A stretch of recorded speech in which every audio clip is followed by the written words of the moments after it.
apéro spécial course au trophée défenseur de l'année. Sens interdit. Voilà, on ne passe pas. Tut, On tut. ne passe pas. Accès au cercle, denied. Ligne de passe, coupée. Non, Interception, clac, clac. Joueur sur l'homme. Enfin, toutes ces petites choses qu'on aime bien. Exactement, vous connaissez les classiques, vous installez peinard, on continue cette grande et folle course sur cette fin d'année 2022, on respecte les classiques. Alors il y a certes Noël, il y a certes le chocolat chaud, mais il y a aussi la course au trophée chez Trash Talk. On est à une trentaine de matchs joués en NBA et donc vous pouvez déjà aller checker la vidéo sur la course spéciale MVP. On a donné nos avis, on a tranchouillé pour essayer d'avoir un leader et même un podium. On va reprendre le même format pour ce trophée de défenseur de l'année. Mais avant ça, Alex, on doit forcément, pour chaque trophée, rappeler les critères. Parce que pour le MVP, on avait parlé notamment de production statistique, de bilan, etc. Changement de décor, on est sur le DPOY, il y a d'autres critères. Ouais, il y a toujours des critères statistiques, pardon. Mais ils sont un peu plus durs à déceler clairement. Ouais. Puisque j'aurais tendance à te dire que les grands critères statistiques défensifs sont le rebond défensif, les interceptions, les contres. En surface, Ensuite, tout à fait. Et ça, c'est quand tu vas dans les lignes de stats classiques. Donc déjà, dans ces trois grands critères, tu dénotes un problème, c'est que assez rares sont les joueurs forts dans les trois. Il y en a quelques-uns, mais il n'y en a pas des masses. Et on va dire que les contres, c'est plus un truc d'intérieur et que les interceptions vont peut-être plus être un truc de joueur extérieur. Oui. Que le rebond est quand même un peu plus facile à obtenir pour les joueurs intérieurs, logiquement. Même si tu vois, par exemple, l'année dernière, on a donc vu Marcus Smart se faire élire défenseur de l'année. Donc Marcus Smart s'est fait élire défenseur de l'année parce qu'il a été considéré comme le meilleur défenseur, le fer de lance défensif de la meilleure défense de la ligue. Tout à fait. C'est un des critères principaux qui l'a fait élire. C'est un critère qui existe toujours. Ah, bien sûr. On en a parlé dans la vidéo précédente sur le MVP. Si tu es dans une défense collective pourrave ou moyenne, un peu moins, ça va être compliqué, même si toi, tout seul, tu défends très bien. Compliqué d'être DPOY. Tu vas être cité, on va parler de ton dossier, mais... On va parler de toi, Lugensdort, mais t'inquiète pas, mais on va pouvoir revenir sur ces garçons-là, où forcément, lorsque tu es très très fort, mais dans un marasme défensif, on aime bien, mais non, il faut, tout à fait, je crois qu'un des premiers trucs, souvent qu'on regarde, c'est, ok, quelles sont les meilleures défenses de la NBA, donc installées collectivement, avec un coaching staff, et souvent, qui est le fer de lance. Tu as parlé de Marcus Smart, tout à fait, et qu'on regarde historiquement, Rudy, avec le Jazz, c'est une défense collective, mais qui est tourné autour de Rudy Gobert et de ses capacités. On a eu pareil pour Kawhi, pour Draymond, etc. Exactement. Et Marcus Smart, l'année dernière, ça avait déclenché quand même quelques débats parce qu'il y avait déjà d'autres joueurs concurrents dans d'autres équipes. Et même il y avait des gens qui disaient, mais attention, le vrai patron, c'est alors Ford et tout, de la défense, tout ça. C'est sûr. Donc, ah non, mais c'est sûr. Il y avait d'ailleurs des gens qui avaient d'ailleurs des arguments statistiques pour appuyer ce genre de discours. Donc, le DPOY, c'est un trophée compliqué. Moi, je trouve tous les ans, limite, je trouve ça plus compliqué que le MVP presque. Tout à fait. Moi, je le trouve fascinant pour une raison qui est simple, et peut-être que je vais déclencher quelques critiques avec la phrase suivante, mais si tu regardes pas les matchs, tu peux pas élire ce trophée. C'est compliqué quand même. C'est-à-dire que si tu te bases uniquement sur les stats, en effet, point, rebond, passe, même on peut aller dans les statistiques avancées et se dire défense individuelle et ce que tu es capable d'avoir comme rating individuel.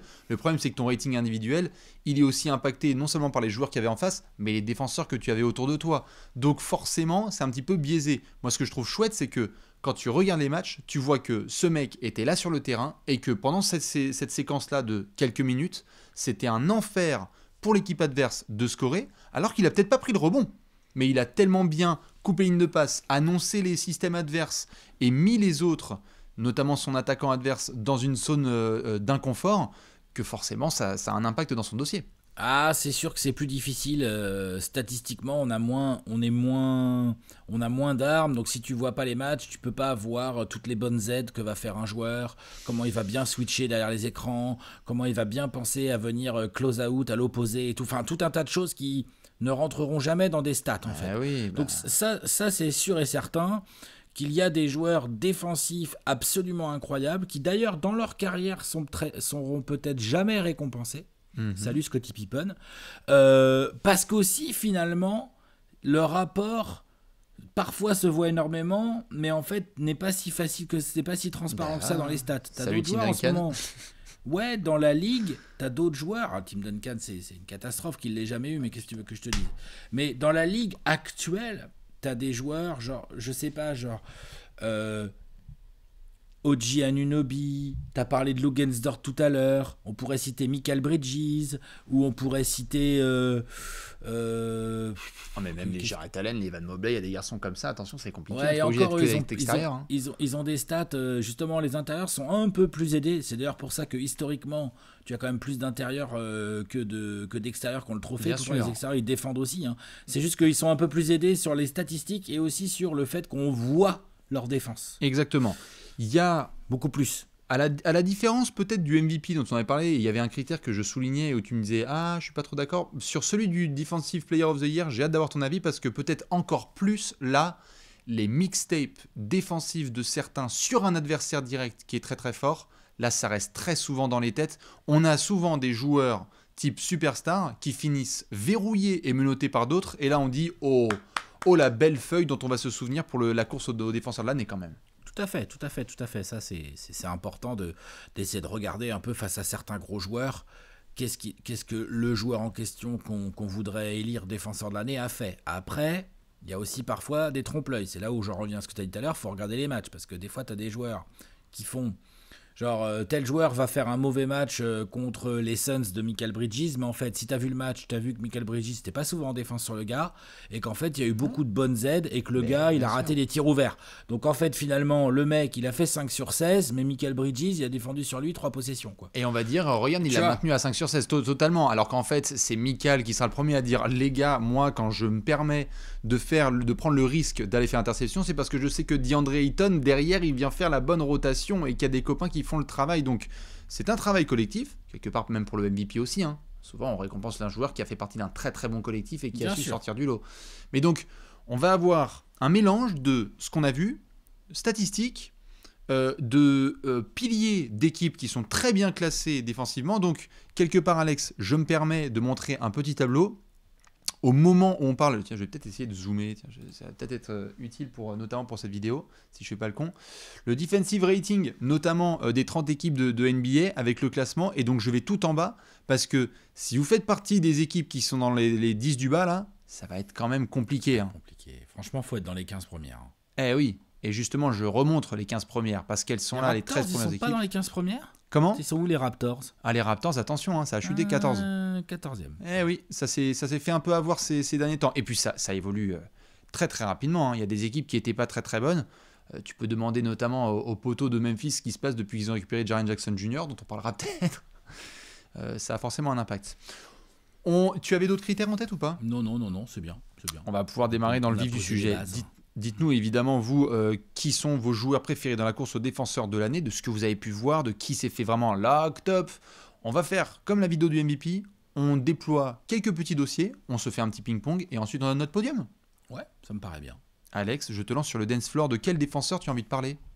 Bah justement, tu viens de citer son nom à l'instant.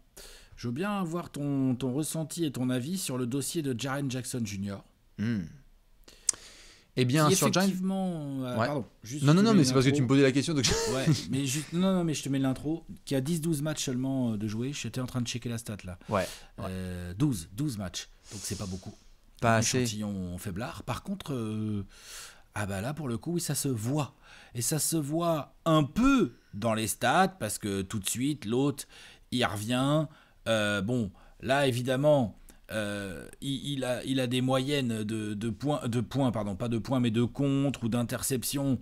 Faudra voir ce que ça donne sur un peu plus de durée. Je veux dire, là, je me mettais les stats sous les yeux. Tu vois, il a joué 12 matchs, Bastien, il est à 3,3 comptes par match. Non, mais c'est. Alors, est-ce qu'il va tenir ça sur la durée ? Moi, j'en sais rien. Si on ajoute les contres et les interceptions et la dissuasion défensive, il est énorme. Il était déjà all defensive la saison dernière en rejoignant notamment des Kevin Garnett dans la grande lignée des jeunes intérieurs qui font du sale. Ça a notamment modifié totalement le projet de Memphis, d'avoir un Jaren Jackson Jr. qui en début de carrière prenait énormément de fautes et a commencé à comprendre que c'était une putain de licorne qui pouvait anéantir toute une attaque adverse. Donc moi j'ai envie de dire, il peut être dans la course, il va me falloir plus de matchs joués et je vais même pousser le bouchon un peu plus loin. Il y a un garçon dans sa propre équipe qui est nettement mieux classé que lui au Depoy. Nettement mieux classé. Ouais. Qui est sur mon podium, si je peux me permettre un spoiler. D'accord. Voilà. Il sera pas sur le mien. Eh ben, très bien. Tu as le droit. Allez, parlons d'un autre dossier. Tu parlais de Jaren Jackson Jr. Est-ce que je peux te lancer sur un de tes chouchous, monsieur Evan Mobley? Ah, Evan Mobley. Alors déjà, les Cavs, meilleure défense de la ligue. Au moment où on fait cette vidéo, au defensive rating, les Cavs sont premiers. Tout à fait. C'est serré. Là, tu l'avais mis le tableau à l'instant. Là, tu peux le remettre. Peut-être, je sais pas. Je crois que c'est serré. Je crois que c'est les Bucks qui sont juste derrière eux. Voilà, c'est ça. Les Bucks sont juste derrière. Les Sixers sont pas bien loin. Les Pelicans, ça va, c'est pas si loin que ça. Après, on a les Clippers et les Grizzlies. Tout ça, c'est en dessous de 110 en defensive rating. C'est assez sérieux quand tu vois la pace de la ligue aujourd'hui. C'est des ratings défensifs bien sérieux. Toutes ces équipes-là, d'ailleurs, à mon avis, vont avoir au moins un joueur cité dans cette vidéo. C'est logique, il n'y a pas de fumée sans feu. Hein. Quand tu as un bon defensive rating collectif, en général, c'est qu'il y a des bons défenseurs dans ton équipe. C'est sûr. Voilà. Tu as vu les analyses un peu là? Énorme. Ça analyse là. Chez les Cavs, il y a Evan Mobley, il y a aussi Jarrett Allen. Je ne sais pas trop si on peut tellement dissocier leurs dossiers. C'est peut-être un peu leur point faible d'ailleurs de ces dossiers-là. Ils se marchent dessus. Hein. Dans le sens où, effectivement, Jarrett Allen a montré, alors qu'à Brooklyn, il s'était fait beaucoup défoncer par des autres pivots. Il y avait des pivots en ville et tout. On disait, oh là là, Jarrett Allen, il va encore se faire manger. Il va encore se faire prendre 16 rebonds sur la tronche et le gars va se balader au poste. C'est un peu terminé quand même cette affaire. Hein. Oui. C'est un peu fini ça. Jarrett Allen a fait, non, c'est bon là. Ça y est, maintenant je suis grand, j'ai pris des muscles, c'est fini en fait. Ouais. Donc je trouve que Jarrett Allen, dans sa zone, là, sa restricted area, il contrôle bien le rebond, il protège bien son cercle et tout. Là où Evan Mobley est un freak défensif complètement hallucinant, on est sur un 7-footer ou quasi qui peut complètement switcher sur n'importe quel joueur NBA 5, ou quasi. C'est un malade, ça contre, ça prend du rebond et surtout, pour son âge, il a déjà tout compris à la défense. Quoi. Il a tout compris.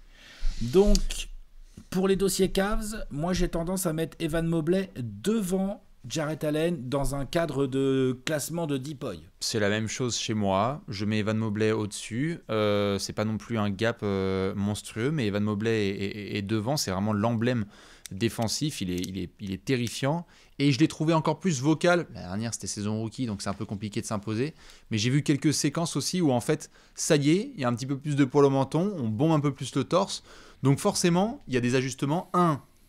Les arbitres, quand ils sont sympas avec les Cavs, lui laissent aussi un petit peu plus de liberté au niveau de ses contests défensifs. Et en plus, lui devient vocal avec ses propres coéquipiers. Les gars, on se réveille parce qu'en fait, là, on est en train de se prendre un joli run dans la gueule. Donc, Evan Mobley est dans la course, mais il va falloir continuer. Et j'avoue que la situation avec Jarrett Allen pourrait peut-être lui jouer des tours au finish, le sophomore. Ah oui, tout à fait. D'avoir deux gros défenseurs comme ça dans une équipe, c'est un peu comme quand tu as deux gros joueurs pour la course au MVP. Enfin, c'est un peu le même délire, quoi. C'est compliqué parce que pour les votants, déjà, ça dilue forcément les voix. Oui. Donc, oui. Et même pour nous, tu vois, là, on est en train d'en parler. Très difficile de parler du dossier d'Evan Mobley sans parler de celui de Jarrett Allen, en fait. Non, c'est sûr. C'est pas logique même. Il y a un garçon, tout à fait. Il y a un garçon que tu connais bien, qui était deuxième de la course dernière, Mikal Bridges. On en parle rapidos dans les discussions du Deepoy parce que Phoenix est 10e au niveau du rating global. Mikal continue à faire ses verrous, mais on n'est pas dans la même course que la dernière quand même pour Mikal. Il y a une petite chute récente, hein, donc faudra voir sur la longueur Mikal Bridges. Aujourd'hui, ça va être compliqué de le mettre très haut dans la course au Deepoy. Ouais. Par contre, effectivement, en fonction de comment évolue la saison de Phoenix a montré que quand ils sont au complet, ils sont capables de défendre de manière très sérieuse. Ah, c'est merveilleux. Et puis ce qui est intéressant avec Mikal Bridges, c'est qu'il est souvent envoyé quand même en mission sur des gros extérieurs, et il aime bien ça, il y arrive bien. Ouais. Donc on verra, mais pour l'instant c'est trop court. Le tenant du titre, pour le moment aussi, va falloir se réveiller. Marcus Smart, c'est pas mal, lui à titre individuel, mais Boston avait hyper mal démarré défensivement sa saison, ça va mieux. Ils sont re-rentrés là dans le top 10. Ils sont re-rentrés là dans le top 10, donc ça va un peu mieux, mais ça avait hyper mal démarré. On va demander à Marcus Smart si on peut faire une update au All-Star Weekend à peu près. Ouais, All-Star Weekend. Donc, il faudrait que Boston continue à montrer de la régularité et de la discipline défensive comme ça. Et que Marcus Smart nous montre qu'il est vraiment le patron sur la ligne arrière quand il y a des gros gardes qui se pointent en ville et tout. Ce qu'il n'a pas trop réussi à montrer cette année encore. Sur cette saison, c'est un peu compliqué. Et puis là, on va surveiller de très très près le combo avec Robert Williams. Il n'avait pas pu compter aussi sur son rim protector sur le début de saison. Je pense que ça va lui faire du bien. Il va pouvoir un peu plus prendre de risques, être un peu plus dedans. Mais le dossier du tenant du titre, on était obligé d'en parler. Il y a qui comme garçon dont tu voulais parler, Alex ? Ouais, j'ai une question pour toi. Tu vois, les Pélicans défendent très très bien cette saison. Tu sortirais qui du lot pour essayer éventuellement le classer dans le trophée du Deepoy, quoi. C'est une défense collective. C'est une défense collective hyper intelligente. Donc Nance, premier nom qui vient à l'esprit, parce qu'il a fait une saison extraordinaire l'année dernière, c'est Herb Jones. Il y a eu des absences de Herb Jones. Donc quand il n'est pas là, t'as Larry Nance. Mais quand t'as pas Larry Nance, t'as Dyson Daniels. Mais on va pas commencer à mettre un rookie dans cette discussion-là, sauf si tu t'appelles Evan Mobley. Donc tout le monde s'y met en fait. Et du coup, j'ai envie de donner le trophée à Willie Green et ses assistants parce qu'ils font un travail défensif formidable. Mais le garçon qui est le plus attendu défensivement, c'est Herb Jones. Ouais, mais t'es d'accord qu'avec ses absences, début de saison, et en plus les Pélicans qui continuent à bien défendre quand même, c'est compliqué. Ça joue pas pour lui, quoi. C'est compliqué. Donc compliqué aux Pélicans de sortir vraiment un candidat Deepoy, en fait. Hein. Je suis d'accord, alors qu'ils sont top 5 défensivement. Mais c'est ça, c'est pour ça que je pose la question. Tout à fait. Et du coup, dossier quand même important, à mon avis, à citer, hein, Joel Embiid. Oui. On parle tout le temps de son attaque. On est tout le temps concentré sur le côté, il est indéfendable et tout, machin, nanana. Bah dis donc, c'est compliqué d'attaquer sur lui aussi. Hein. C'est toujours aussi compliqué. Moi, à titre perso, pour l'avoir beaucoup regardé notamment, j'ai trouvé qu'il est un tout petit cran en dessous défensivement de ce qu'il a pu montrer précédemment. Des histoires aussi de se réserver davantage en attaque parce qu'il y a des absences. Il y a aussi un impact global de Philadelphie qui est aidé par l'arrivée de nouveaux. PJ Tucker aussi, ça aide défensivement. Donc du coup, Embiid a moins besoin de prendre sur ses épaules. Je pense qu'il est dans la course, mais j'attends davantage de la part de Joel qui, pour le moment, hallucine offensivement, mais n'a pas encore fait beaucoup. Il en a fait un, mais il n'a pas encore fait beaucoup de mixtapes défensifs comme on a pu voir la saison dernière, je trouve. Ok. Je te renvoie la balle pour un garçon qui peut-être peut regarder tout le monde et dire c'est moi le meilleur défenseur au monde, mais mon équipe, Anthony Davis. Anthony Davis, son dossier individuel, je le trouve hallucinant défensivement. Si vous le mettez podium, j'ai pas de problème, je vous le dis. Ouais, moi non plus. D'ailleurs, c'est peut-être ce que je vais faire. Je me réserve encore le droit de le faire d'ici la fin de cette vidéo. Pourquoi pas. Monstrueux en défense. Ils sont 12e les Lakers. Monstrueux. Son côté, lui aussi, hein, malgré les problèmes de santé. Bon là, il vient, en plus au moment où on tourne cette vidéo, il vient de se refaire mal. On va suivre ça de près là, en espérant, en croisant les doigts et en touchant du bois pour les Lakers que ça soit pas trop grave, parce qu'on voit bien à quel point il est important. Offensivement, on connaissait la bête, et on connaissait d'ailleurs la bête défensive, mais là il nous l'a vraiment rappelé.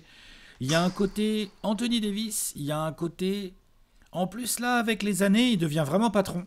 Il dirige les autres, il les positionne, il prend ses responsabilités sur les gros intérieurs adverses, il bouffe du rebond à ne plus quoi savoir en faire, il est extrêmement dissuasif au compte, il est bon dans les lignes de... Non, défenseur exceptionnel, Anthony Davis. Hein. On pourrait le mettre podium, et si vous le mettez, allez-y, moi j'ai aucun problème. Les Lakers, c'est un coup de moins bien, et défensivement après un énorme début de saison, et aussi dans les résultats, parce que les Lakers malheureusement ça ne décolle pas, donc compliqué un petit peu parfois de... Historiquement, tu donnes pas trop un Deepoy à quelqu'un qui est mal classé. Hein. Souvent, on donne ça à des joueurs qui sont tout en haut de leur conférence. Donc, individuellement, phénoménal. Il est tentaculaire.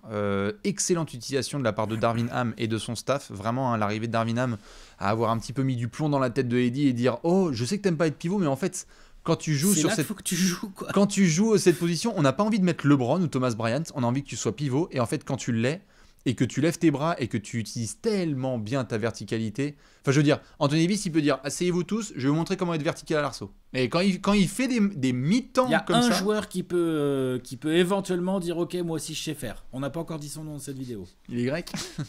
Il est le copain du grec. Il est copain du grec, on va en parler. Quelques mentions rapides. Malheureusement, ils sont dans des équipes où la défense, un peu compliquée. Gros travail de Dejounte Murray et d'Alex Caruso. Gros travail de Rudy Gobert à certains moments, mais à d'autres, c'est plus compliqué que les années précédentes. C'est compliqué quand même. Ouais, tout à fait. Comment tu fais à Milwaukee ? Ah bah moi, c'est très clair.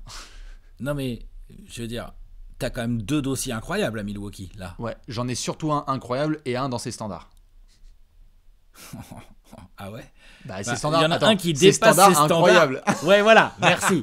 Parce qu'il y en a un qui dépasse complètement ses standards habituels. C'est Brook Lopez, je pense, c'est de lui que tu voulais parler. Quoi. Ah oui, Brook Lopez, c'est. Le début de saison défensif de Brook Lopez. C'est pour ça que je te disais, le côté verticalité, Brook Lopez est incroyable. Après, c'est vrai qu'évidemment, en termes de déplacements latéraux et tout, c'est pas Anthony Davis. Hein, mais voilà. Par contre, en verticalité de protection de cercle, l'autre, il est relou. C'est énorme. On va en reparler peut-être de Monsieur Brook Lopez. Il y a 2 garçons, pour finir, que j'avais noté de mon côté. Monsieur Bam Adebayo, du côté de Miami, qui fait évidemment une énorme saison. Et Miami reste top 10 défensivement. Ils sont 7e au moment où cette vidéo est tournée. Et ça continue à switcher peut-être mieux que quiconque dans la NBA. Il est incroyable. De 1 à 5, il y a des extérieurs qui vivent un cauchemar quand ils ont Bam sur lui. Et il a une patience. Enfin, moi, c'est un de mes dossiers préférés cette saison, je t'avoue. Bam Adebayo. Il défend hyper bien, Bam Adebayo. C'est pas nouveau, hein, attention. Hein. Ouais. Et en plus, le Heat a des stats collectifs de défense. C'est pas nouveau non plus. Hein. Le Heat, ils savent défendre. Il y a eu beaucoup de blessés. À la limite, c'est ça qui pourrait jouer un peu contre Bam Adebayo. C'est comme tu l'as dit tout à l'heure, tu vois le classement du Heat. Oui, voilà. C'est qu'est-ce qu'on file des deepoys à des types qui sont tout juste en play-off, voire en play-in, en galère. Enfin, tu vois. Ouais. Genre ça peut jouer contre lui. Et je fais juste une petite vérif. Non, Bam Adebayo, il a quand même joué beaucoup de matchs. Je voulais juste être bien sûr que c'est bien ça. C'est pas Butler. Mais il a quelque part, et je pense que les fans du Heat seront d'accord, et quelque part, heureusement que Bam Adebayo a joué la majorité des matchs du Heat. Parce que vous pouvez faire un débat, et on en refera peut-être un, de qui est le meilleur joueur du Heat sur ce début de saison. Mais alors Bam Adebayo, si t'écoutes Eric Spoelstra, sans lui, la franchise elle coule. C'est énorme ce qu'il fait comme boulot. Bam, bam, bam. Il y en a un dernier. Vas-y. Bon, j'en parlais tout à l'heure avec Jaren Jackson Jr. Il y a un moment, il va falloir parler de Dillon Brooks quand même. Ah oui, alors moi j'en ai un autre dernier alors après. Ok, vas-y, parle-en d'un autre parce que j'aurai l'occasion de parler de Dillon Brooks un peu plus en longueur. On n'a pas cité OG Anunoby. Oui, t'en as parlé au tout début en fait. Tu l'as mentionné évidemment parce qu'il a été énorme, mais que les Raptors ont eu une vraie chute. En fait, les Raptors, collectivement, il y a des trous dans la raquette et il y a un problème de pivot. Et on en a parlé pendant la preview et je trouve que sur certaines oppositions, ça se voit quand même bien fort. Le côté vraie protection de cercle, on aimerait bien qu'il y ait quelqu'un qui puisse prendre ce job et tout. Puis il y a eu un petit souci aussi. Enfin, il y a moins de discipline là qu'on la retrouve pas tout à fait la discipline à la Nick Nurse des Raptors là, je trouve, défensive. Mais alors par contre, OG Anunoby, honnêtement, moi je trouve qu'à lui tout seul, j'ai regardé des matchs des Raptors cette saison et il m'oppressait. Hein. Il m'oppressait, il me faisait peur. Ouais. Non, il y a qu'est-ce que tu fais dans mon canapé là? C'est le meilleur défense. Enfin, no disrespect envers Dion, Herb, Marcus Smart, Michael. Pour moi, c'est le meilleur défenseur sur l'homme de cette saison. C'est un malade mental. Il a fait des terreurs. C'est marrant que tu utilises le terme d'oppression. Il a fait des matchs et des mi-temps qui m'ont rappelé Prime Kawhi. Qui en fait t'étouffait la gueule. En fait, moi, il m'a genre arrête. Il m'a rappelé Ron Artest. Ron Artest aussi, ouais, pas mal. Alors c'est vrai qu'il est bon voilà, les Raptors sont tout juste top 15 là au defensive rating, mais écoute, en fait ça se voit. Là en ce moment il est pas là. Et on regarde ce qui se passe à Toronto. Hein. C'est la merde. Il y a eu des absences et on a fait genre. C'est la merde. Et c'est marrant parce que pour préparer cette vidéo, le premier nom sur la feuille, OG Anunoby. Lui, il faudra que j'en parle. Parce qu'il m'a. Après, c'est l'impact visuel aussi. Il m'a impressionné de ouf.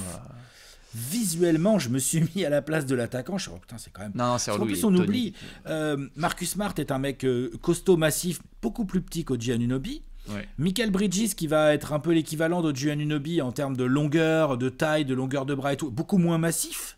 Oui. OG Anunoby, moi vraiment, il y a un côté Ron Artest, c'est-à-dire qu'il est. Il est sur toi et tu vas en puissance, c'est compliqué, en vitesse, il est relou, déplacement latéral, long bras. Il peut switcher, OG Anunoby, à part certains pivots qui vont vraiment être trop grands pour lui, sinon il en a rien à foutre, il peut prendre n'importe qui en NBA, n'importe qui. Non, c'est énorme. Voilà à peu près tous les dossiers. Évidemment, vous pouvez en ajouter d'autres si vous voulez. Hein. Les Clippers, très très bien défensivement, c'est un gros travail collectif. Ivica Zubac qui fait bien le taf. Ah bah tiens. Ah bah non, j'ai perdu mon Alexinator. Bon, ça va continuer parce que quand même on est en pleine vidéo. Hein. Les Clippers, on peut en parler parce que forcément, monsieur Ivica Zubac, il a fait le boulot avec d'autres garçons aussi, qui ont été bien impactants. Je remets évidemment un petit coup pour nos amis les Knicks qui sont top 8 de la défense en NBA avec un joli rating. Je vais vous montrer ça tout de suite. Mais on a des équipes comme New York par exemple où, regardez, pouf, où on a les Knicks donc 8e, Boston 9e, Phoenix est 10. On a les Bulls qui sont pas loin parce que je mentionnais monsieur Alex Caruso qui a fait le travail. J'ai retrouvé un Alex Nator. Ouais, tu m'as retrouvé. Ouais, Caruso, Magnifique. c'est clair. T'as le problème. Les Bulls défendent pas si mal Ça sur va, ce début de c'est saison, mais là, bon. pour le coup, je veux dire, je sais même pas s'il est top 10 au Deepoy, quoi, le pauvre. Ah non, compliqué. En tout cas, mon cher Alex, est-ce que tu as un podium? Ouais, j'ai un podium, ouais. Eh ben, ça tombe bien parce qu'en espérant que ça va pas cutter, on verra si mon podium va aussi tomber. Vous pouvez le faire vous aussi. Alex va balancer son 3-2-1. Je vais balancer mon 3-2-1. Et ensuite, on pourra débattre. Alex, qui est sur ton podium au bout de 30 matchs dans la course au défenseur de l'année?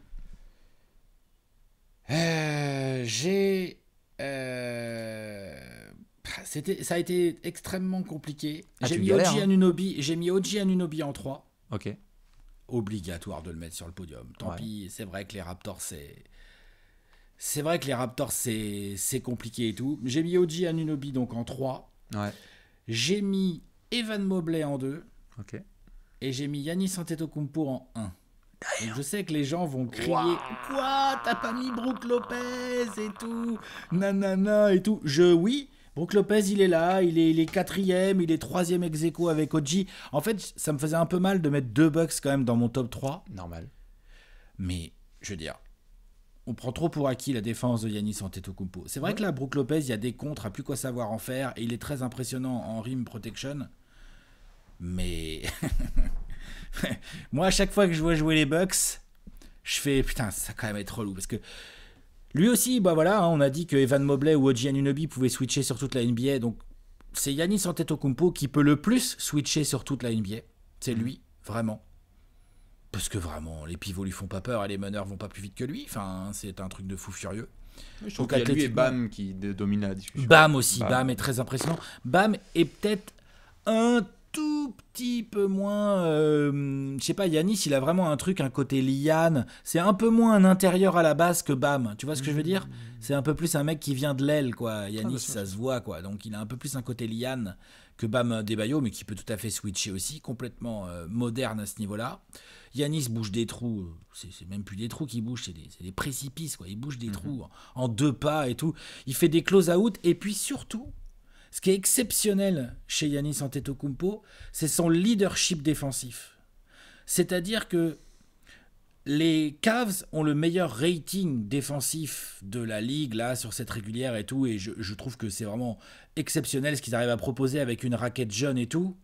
Mais demain, tu débarques en playoff, l'équipe la plus compliquée sur laquelle attaquer, c'est les Bucks. Parce qu'il y a un mec qui défend extrêmement bien son cercle, et il y en a un autre qui est un leader défensif complètement fou.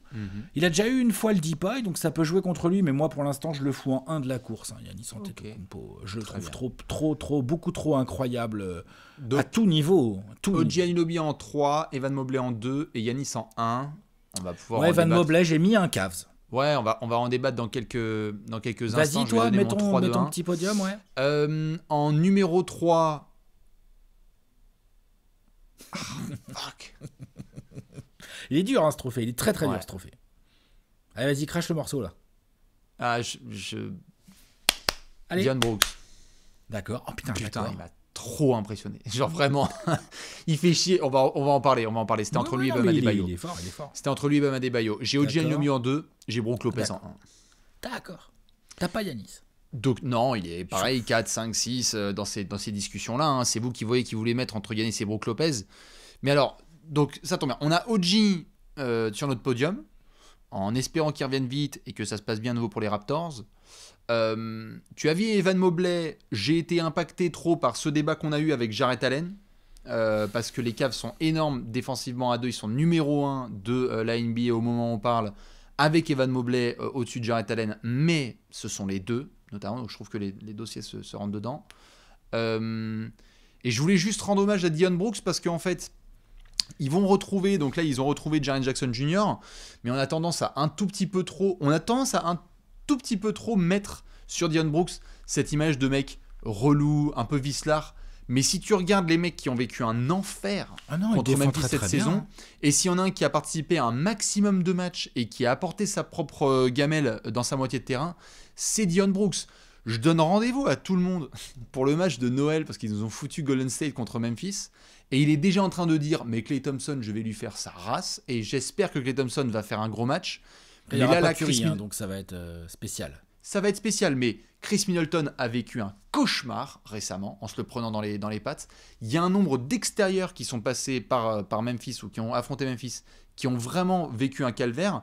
Il était à la discussion avec Bam Adebayo parce que Dion gère l'aile et donc les meilleurs attaquants qui affrontent Memphis. Mais heureusement que là, de plus en plus, il y a Jaren Jackson Jr. qui est derrière lui, donc il peut prendre ses risques. Alors que Bam Adebayo, c'est le trompas défensif de Miami, autour duquel en fait tout se construit défensivement, et autour il y a des garçons qui peuvent du coup faire leur travail, tu vois, je les départagerai un petit peu là-dessus. Par contre, Brook Lopez pour moi est le meilleur défenseur de la NBA cette saison, et je comprends que t'aies mis Giannis, mais pour moi il me terrorise, Brook Lopez. Ouais, mais s'il peut faire son rôle de terreur à protéger le cercle aussi bien, c'est parce qu'il y a Giannis qui et si Giannis peut faire son boulot, c'est parce que et qu'il est free safety comme Nick Budenholzer le dit, c'est parce que Brook Lopez protège l'arceau, bien sûr. C'est hyper compliqué. Moi, je t'avoue que Lopez, je suis très content qu'il ait retrouvé ses cannes, parce qu'il y avait quelques incertitudes avec sa blessure au dos l'année dernière. On se demandait ce que ça allait donner. En fait, c'est pas qu'une question forcément de mobilité, etc. Parce qu'on sait que Brook Lopez, c'est pas sa force. Non, verticalité, précision, timing. Mais l'intelligence de Brook Lopez, de ne pas sauter sur les feintes, d'être toujours bien sur ses appuis, de connaître son adversaire. À moi, il m'hallucine complet. Tu as mis Giannis en 1 ? Ouais, j'ai mis Giannis en 1. Après, franchement, au début, j'avais Giannis en 1 et Brook Lopez en 2. Hein. Ah, ok. Ouais, puis après, j'ai dit quand même, c'est abusé, 2 bucks et tout machin, mais ça peut tout à fait se finir comme ça à la fin de la saison. Hein. Bah oui. Et puis vraiment, c'est la défense qui m'a le plus impressionné depuis le début de saison. Les Bucks. Pour plusieurs raisons. Ouais, il y a un côté maturité, il y a un côté méchanceté. Ah non, ils sont... Waouh, ils sont vilains. C'est-à-dire que non seulement c'est compliqué d'y aller, mais en plus t'as pas envie, quoi. T'as pas envie. Et en plus, ce qui peut jouer contre Brook Lopez et Giannis au fur et à mesure de la saison, c'est que si Middleton retrouve son niveau défensif petit à petit après sa blessure, on va dire mais ils ont un. Il y a Jrue Holiday, il y a les Pat Connaughton, les Grayson Allen, Javon Carter. Non mais attends. Franchement. Moi, j'ai qu'une seule hâte, c'est d'avoir les Bucks sur demi-terrain défendre en play-off. Parce que en play-off, ça va être incroyable. Ah non, ils sont... Et ils seront, évidemment, l'ossature sera autour de Giannis. Je veux dire, même si Brook Lopez tourne à 8 comptes par match, l'ossature, c'est Giannis au départ, en fait. J'entends. C'est pour ça que je le mets. Hein. Voilà. Très bien. Bah, dites-nous, vous, qui vous avez sur votre podium et en numéro 1 de la course au Depoy. Est-ce qu'il y a du OG Anunoby, du Giannis, du Brook Lopez, du Bam, du Dillon Brooks et compagnie? Peut-être que la Cavs Nation va nous mettre Evan Mobley tout en haut. Ça s'entend bien évidemment. Ce qui est sûr et certain, c'est que nous, on va se retrouver demain avec un nouveau petit trophée. On a fait le MVP, on a fait le Depoy. Surprise pour le rendez-vous de demain. Alex, je te laisse avec le petit mot de la fin quand même. Bah, le petit mot de la fin, c'est rendez-vous demain. Exactement, comme on l'a déjà répété. Des bisous et à demain. Ciao.